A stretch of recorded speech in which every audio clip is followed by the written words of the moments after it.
થરાદ તાલુકાના મોંગરોળ ગામમાં આવેલ શેણલ માતાજી મંદિર ખાતે હજારોની ભીડમાં મેળો ભરાયો। મેળામાં આસપાસના ગામો તેમજ દૂર દૂરથી હજારો ભક્તો માતાજીના દર્શન માટે ઉમટી પડ્યા હતા। મેળામાં વિવિધ દુકાનો, રમકડા અને ખાણીપીણીના સ્ટોલ જોવા મળ્યા હતા। દર મહિને 14 અને પૂનમના દિવસે અહીં લોકમેળો ભરાય છે, જેમાં હજારો ભક્તો માતાજીના દર્શન કરવા ઉમટી પડે છે। મેળા દરમિયાન આરતી, ભજન કીર્તન અને ધાર્મિક કાર્યક્રમોનું આયોજન થાય છે, જેના કારણે સમગ્ર વિસ્તાર ભક્તિમય બની જાય છે। લોકવાયકા મુજબ લગભગ 800 વર્ષ પહેલા શેણબાઈ નામની યુવતી અહીં રોકાઈ હતી અને તેણે દાતણ જમીનમાં રોપી હતી। તે જગ્યાએ ઉગેલો જાંબુડો આજે પણ પવિત્ર માનવામાં આવે છે અને બાદમાં ત્યાં મંદિર સ્થાપિત થયું।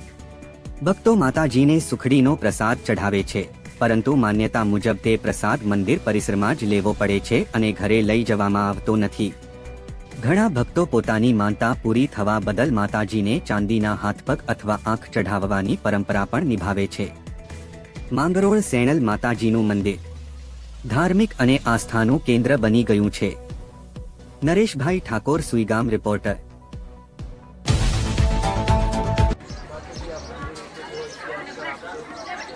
મંદિર લગભગ 800 વર્ષ પૂર્વની વાત છે।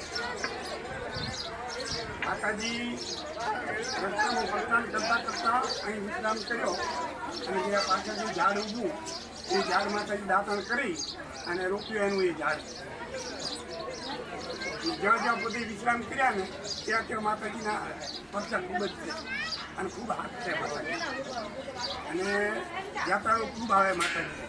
બાજુ વેહરા પહેરવાય ખૂબ આવે અને મા મહિનામાં પડી ટ્રાફિક હોય। એવી રીતે માતાજીનો ખૂબ પરચો રહે અને અંતર ભાવથી માતાજીને કોઈ પ્રાર્થના કરે તો એની પ્રાર્થના આજે માતાજી બરાબર। દિવાળી 14 એટલે મા મહિનાની 14 ખૂબ જ ટ્રાફિક રહે છે।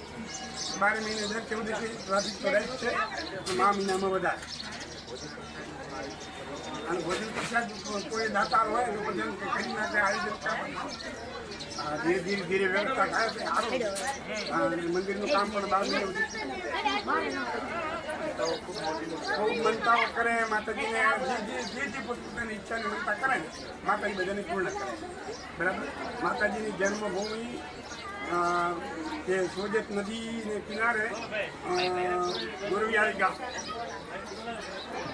વેદાજી ચાંદને ઘરે માએ જન્મ લીધો અને 800 વર્ષ થઈ ગયા।